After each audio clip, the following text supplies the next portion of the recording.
جی السلام علیکم۔ آپ دیکھ رہے ہیں English easy tricks with Muhammad Shoaib.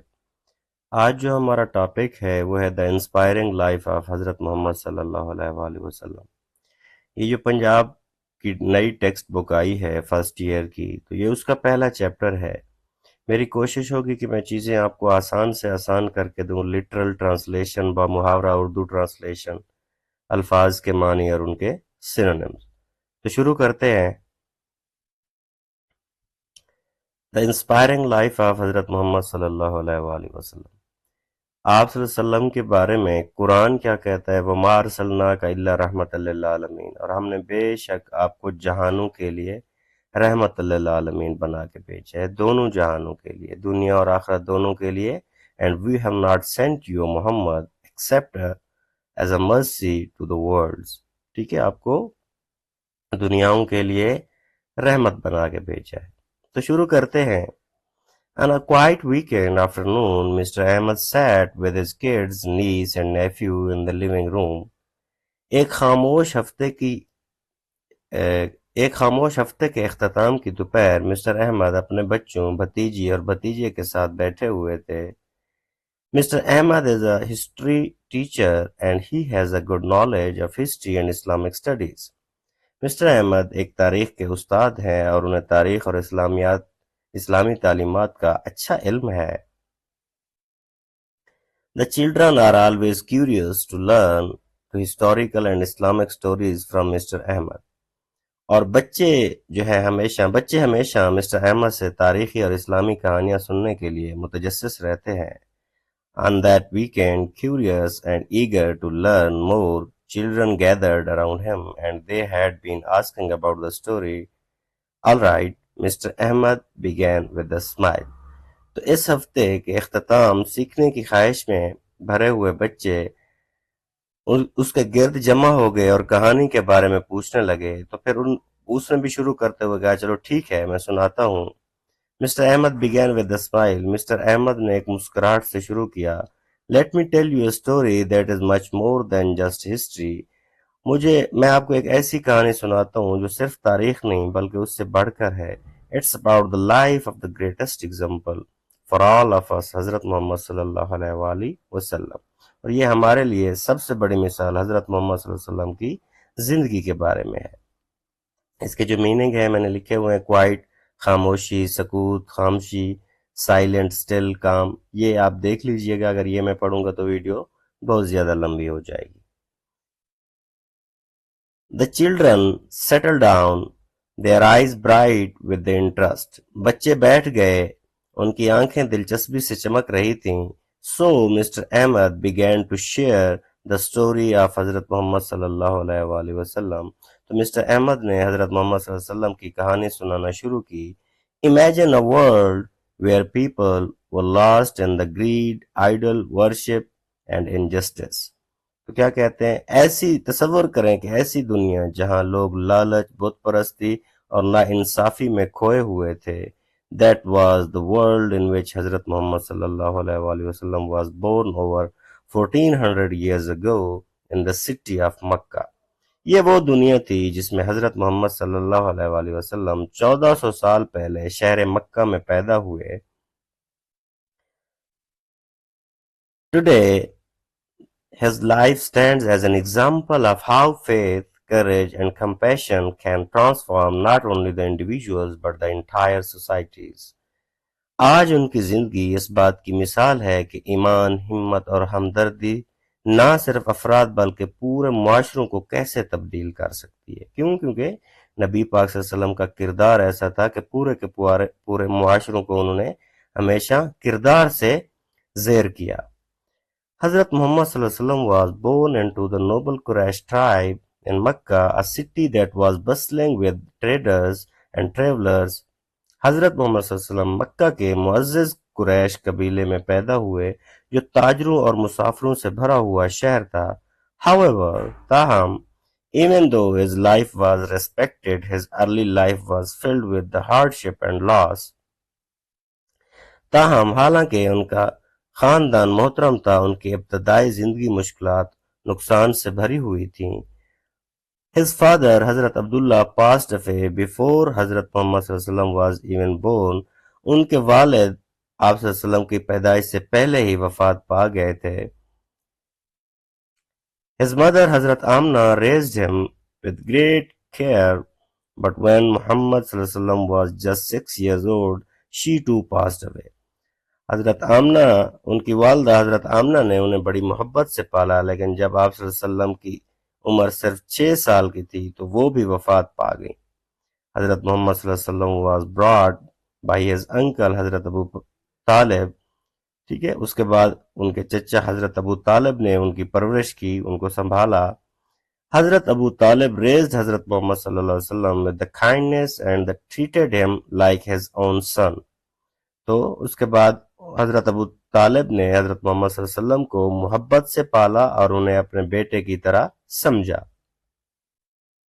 Paragraph 4 ہے. Growing up, حضرت محمد صلی اللہ علیہ وسلم was known for his honesty and gentle nature. بڑے ہوتے ہوئے حضرت محمد صلی اللہ علیہ وسلم اپنی ایمانداری اور نرم مزاجی کے لیے مشہور تھے. Even a child, he stood out of his trustworthiness and fairness. بچپن سے ہی وہ اپنی بھروسہ مندی اور انصاف پسندی کی وجہ سے نمایاں تھے، مشہور تھے، کیونکہ بچپن سے ہی آپ صلی اللہ علیہ وسلم ہمیشہ امین تھے.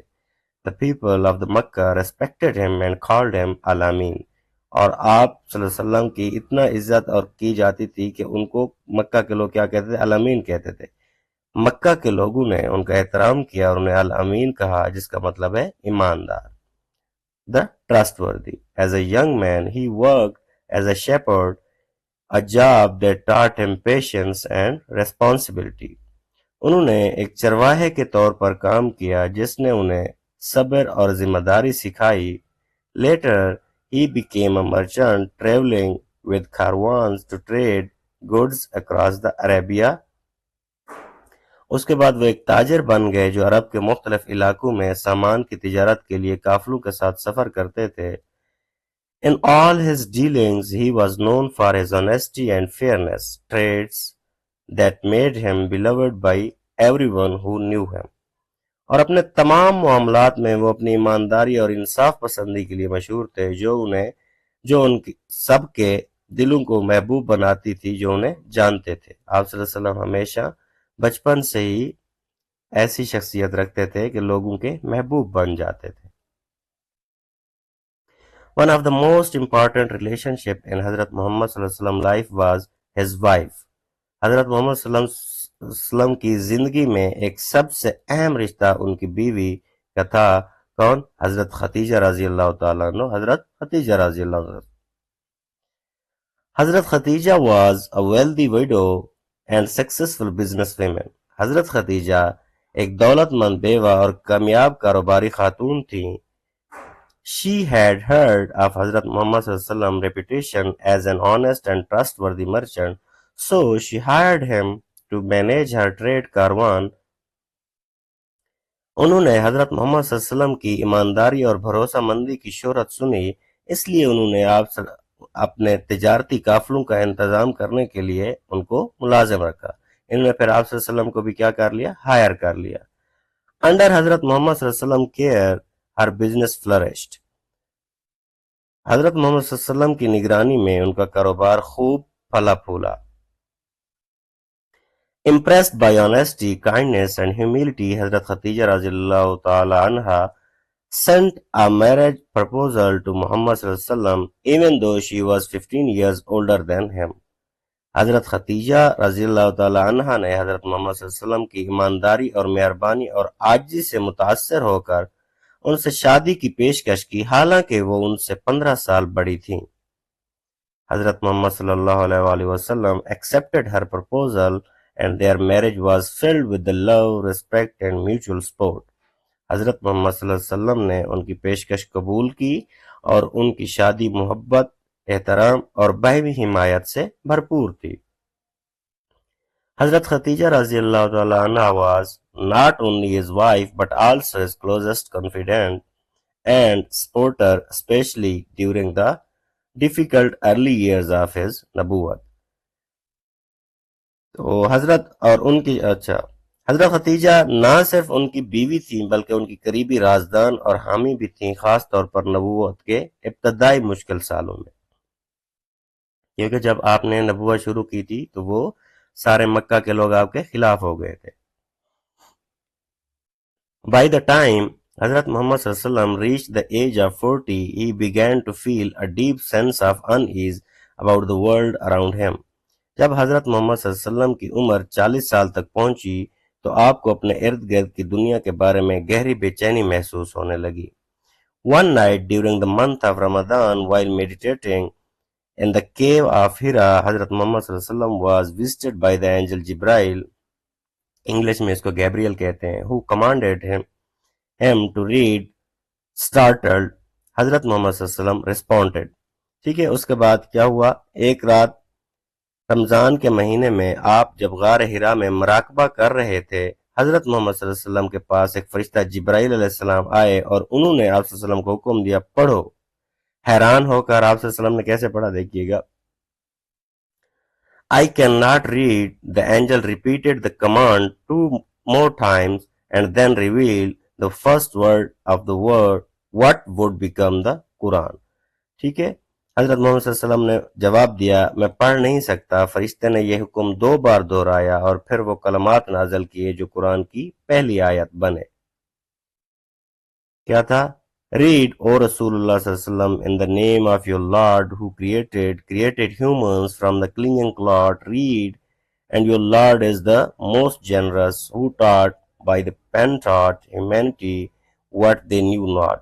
ٹھیک ہے، کیا ہے ترجمہ؟ پڑھو اے رسول صلی اللہ علیہ وسلم اپنے رب کے نام سے جس نے آپ کو پیدا کیا، انسان کو جمے ہوئے خون کے لوتھڑے سے۔ اللہ نے انسان کو خون کے لوتھڑے سے پیدا کیا۔ پڑھو، اور تمہارا رب بڑا کریم ہے جس نے قلم کے ذریعے علم سکھایا، انسان کو وہ کچھ سکھایا جو وہ نہیں جانتا تھا۔ تو یہ آگے ریفرنس لکھا ہوا ہے کہ کون سی صورت کا کون سی آیت ہے، تو یہ ان کے میننگ ہے، یہ دیکھ لیں۔ 2 سیکنڈ بعد میں آگے جانے لگا ہوں۔ اس کے بعد this was the first revelation from اللہ سبحانہ و تعالی and mark the beginning of حضرت محمد صلی اللہ علیہ وسلم مشن ایز دا فائنل رسول۔ یہ اللہ تعالیٰ کی طرف سے پہلی وحی تھی اور اس نے حضرت محمد صلی اللہ علیہ وسلم کے آخری رسول کے طور پر اپنے مشن کا آغاز کیا۔ حضرت محمد صلی اللہ علیہ وسلم rushed home to حضرت خدیجہ رضی اللہ تعالیٰ عنہ who comforted him and reassured him that he was indeed the chosen messenger of Allah سبحانہ و تعالیٰ۔ حضرت محمد صلی اللہ علیہ وسلم گھر واپس آئے اور حضرت خدیجہ رضی اللہ تعالیٰ عنہ کے پاس پہنچے، جنہوں نے آپ صلی اللہ علیہ وسلم کو تسلی دی اور یقین دلایا کہ آپ یقیناً اللہ تعالیٰ کے منتخب کردہ رسول ہیں۔ حضرت خدیجہ رضی اللہ تعالیٰ عنہ became the first person to accept Islam and she remained by his side as he began to spread the message of Islam۔ حضرت خدیجہ رضی اللہ تعالیٰ عنہ اسلام قبول کرنے والی پہلی شخصیت بنی اور وہ آپ کے ساتھ کھڑی رہیں جب تک آپ نے اسلام کا پیغام پھیلانا شروع کیا۔ یہ میننگ دیکھ لیجئے گا۔ At first, only a small group of the people accepted Islam, including حضرت ابو بکر رضی اللہ تعالیٰ عنہ and حضرت علی رضی اللہ تعالیٰ عنہ۔ ابتدا میں صرف ایک چھوٹے گروہ نے اسلام قبول کیا جن میں حضرت ابو بکر اور حضرت علی علیہ السلام شامل تھے۔ Islam began to spread. The leaders of the Makkah grew increasingly hostile۔ تاہم جیسے جیسے اسلام کا پیغام پھیلنا شروع ہوا، مکہ کے رہنماؤں میں دشمنی بڑھنے لگی۔ Despite the opposition, حضرت محمد صلی اللہ علیہ وسلم continued to preach the message of Islam with the patience and the perseverance۔ اس کے بعد کیا ہوا؟ مخالفت کے باوجود حضرت محمد صلی اللہ علیہ وسلم نے صبر اور استقامت کے ساتھ اسلام کا پیغام پھیلانا جاری رکھا۔ As more people accepted Islam, the leaders of the Makkah became more aggressive in their efforts to stop the spread of the new faith۔ جیسے جیسے مزید لوگ اسلام قبول کرنے لگے، مکہ کے رہنماؤں نے نئے ایمان کے پھیلاؤ کو روکنے کے لیے اپنی کوششوں میں شدت پیدا کر دی۔ کیونکہ وہ بہت عرصے سے جو مذہب مان رہے تھے وہ کہتے تھے وہی چلے۔ They began to persecute the Muslims, subjecting them to the physical and emotional abuse انہوں نے مسلمانوں کو ظلم و ستم کا نشانہ بنایا، انہیں جسمانی اور ذہنی تشدد کا سامنا کرنا پڑا۔ Despite the torture, حضرت محمد صلی اللہ علیہ وسلم continued to preach the patience and the wisdom. تشدد کے باوجود حضرت محمد صلی اللہ علیہ وسلم نے صبر اور حکمت کے ساتھ تبلیغ جاری رکھی۔ He صلی اللہ علیہ وسلم never responded to violence with violence and he encouraged his followers to remain steadfast in the faith. انہوں نے کبھی بھی تشدد کا جواب تشدد سے نہیں دیا اور اپنے پیروکاروں کو اپنے ایمان میں ثابت قدم رہنے کی ترغیب دی۔ As the persecution in Makkah continued, it became clear that the Muslim could no longer stay in the city. جب مکہ میں ظلم و ستم جاری رہا تو یہ واضح ہو گیا کہ مسلمان اب شہر میں نہیں رہ سکتے۔ اللہ سبحانہ وتعالی commanded حضرت محمد صلی اللہ علیہ وسلم and his followers to migrate to Medina. اللہ سبحانہ وتعالی نے حضرت محمد صلی اللہ علیہ وسلم اور ان کے پیروکاروں کو مدینہ ہجرت کرنے کا حکم دیا۔ This migration, known as the Hijra, was a turning point in the history of the Islam.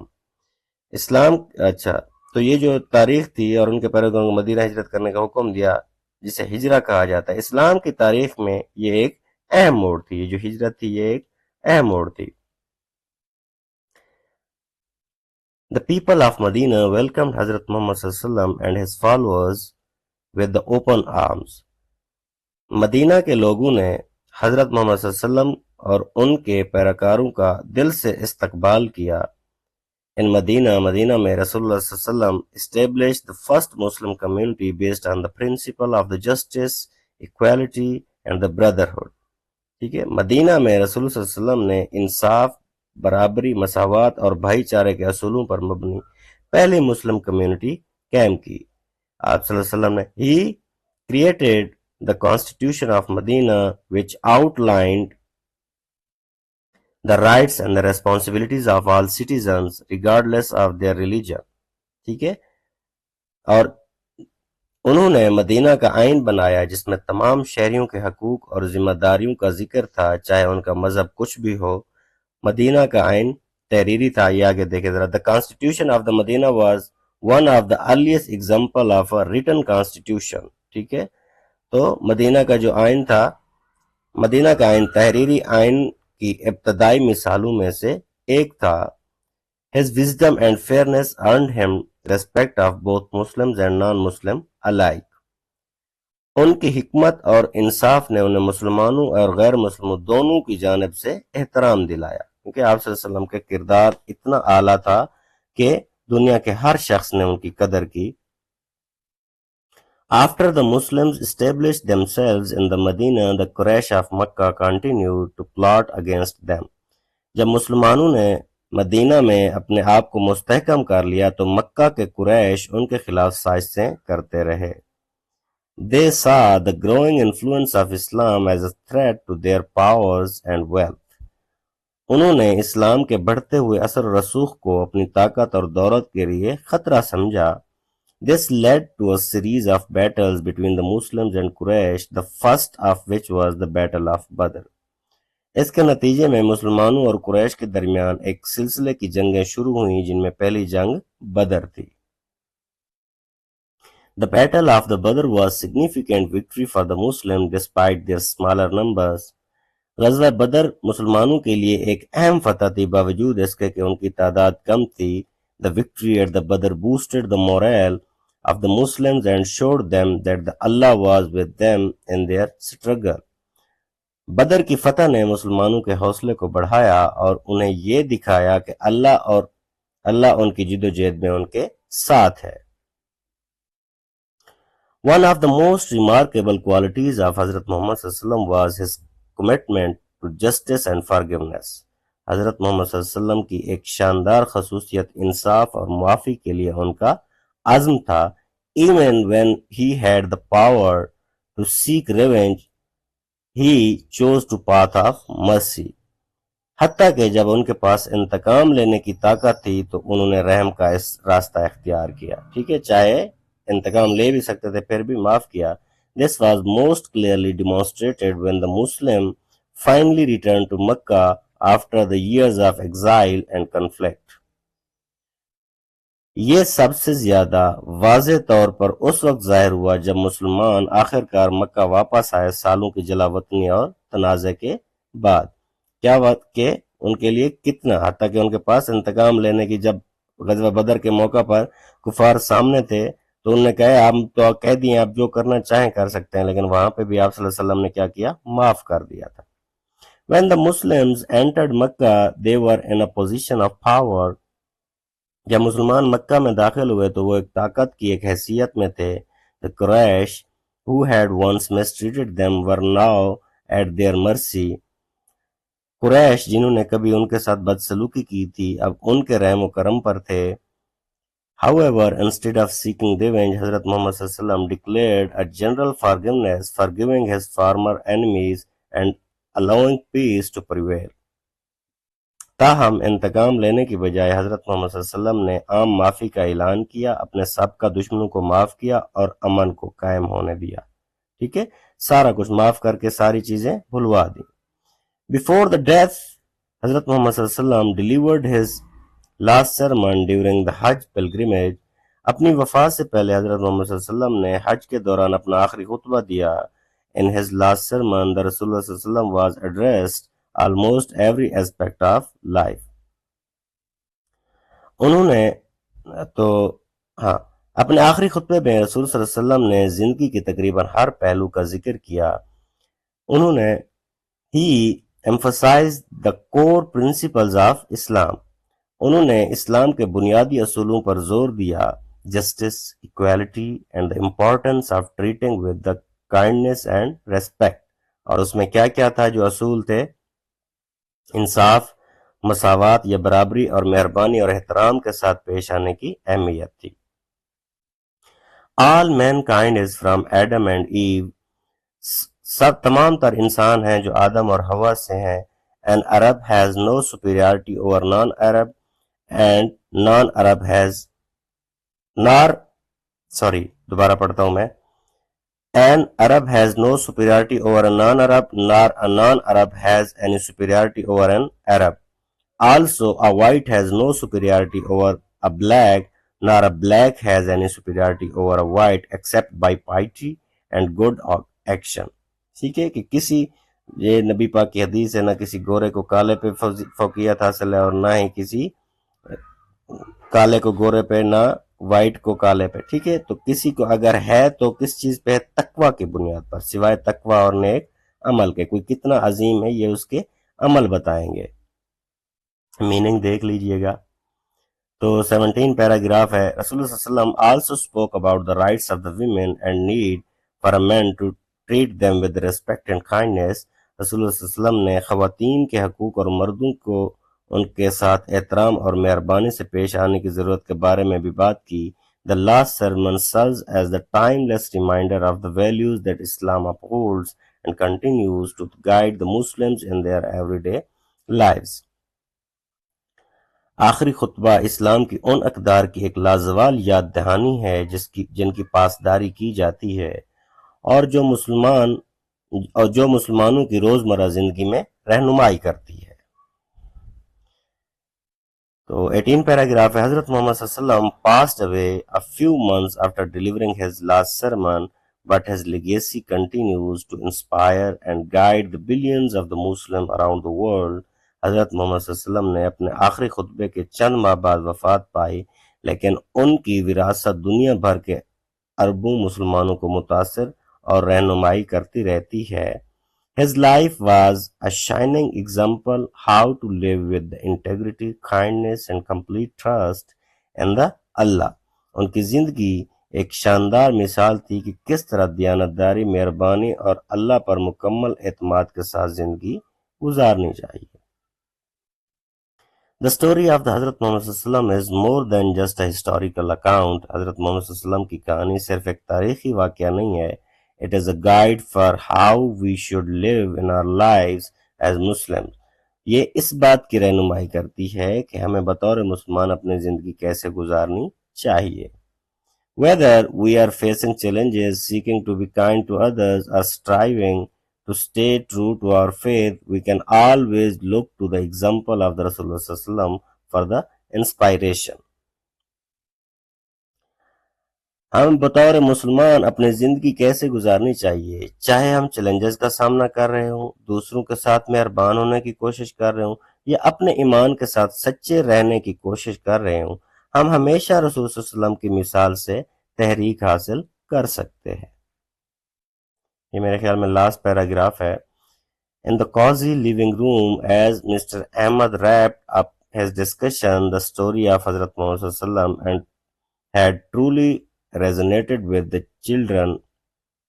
They felt inspired by the Rasulullah sallallahu alaihi wasallam life of the humility, courage and wisdom.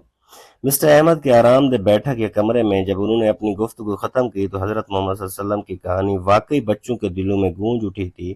وہ رسول اللہ صلی اللہ علیہ وسلم کی عاجزی، بہادری اور حکمت کی زندگی سے بہت متاثر ہوئے۔ یہ میں نے ایک کوٹیشن لکھا ہے آپ صلی اللہ علیہ وسلم کے لیے۔ ہم قرآن و حدیث سے تو ریفرنس دیتے رہتے ہیں، آف کورس ان کی پرائیورٹی ہے، لیکن یہ دیکھیں کہ نان مسلمز کیسے لکھتے ہیں ان کے بارے میں۔ ایک بک ہے جس کا نام ہے The 100, A Ranking of the Most Influential Person in the History by Michael Hart. Michael Hart نے پوری تاریخ پڑھ کے یہ لکھا ہے کہ کون کون سے 100 لوگ ہیں جو سب سے زیادہ انفلوئنشل پرسنالٹیز میں تھے، اور ان میں اس نے سب سے پہلے نمبر پر آپ صلی اللہ علیہ وسلم کی ذات لکھی ہے۔ حالانکہ وہ کیا تھا، کافر تھا، تو وہ کیا کہتا ہے، My choice of Muhammad to lead the list of the world's most influential persons may surprise some readers and may be questioned by the other. تو کہتا ہے یہ جو اس بک کے اندر میں سب سے پہلے آپ صلی اللہ علیہ وسلم کی زندگی کے بارے میں لکھ رہا ہوں کہ سب سے موسٹ انفلوئنشل پرسنالٹی یہی ہے، تو بہت سارے لوگوں کو یہ حیران کن بھی لگ سکتی ہے، but he was the only man in the history who was supremely successful on the both religious and secular level. لیکن میں کہتا ہے ڈنکے کی چوٹ پہ کہتا ہوں کہ پوری تاریخ کا اگر مطالعہ کیا جائے تو حضرت محمد ہی وہ شخصیت تھے جو مذہبی اور ہر لحاظ سے انتہا کے کامیاب ترین انسان تھے۔ تو ہوپ فلی میں نے آپ لوگوں کے لیے کچھ نہ کچھ آسانی پیدا کی ہوگی۔ یہ پہلی ویڈیو ہے، پہلا لیسن ہے کہ کس طرح سے اس کو مزید امپروو کیا جا سکتا ہے۔ آپ کے کمنٹ اس میں میری بہت زیادہ ہیلپ کر سکتے ہیں۔ اسی طرح اس کی میں دوسری ویڈیو پوری ایکسرسائز پہ بناؤں گا، تو اس میں آپ اپنی رائے بتا سکتے ہیں کہ مزید ویڈیو کو کیسے امپروو کیا جا سکتا ہے۔ Thank you so much.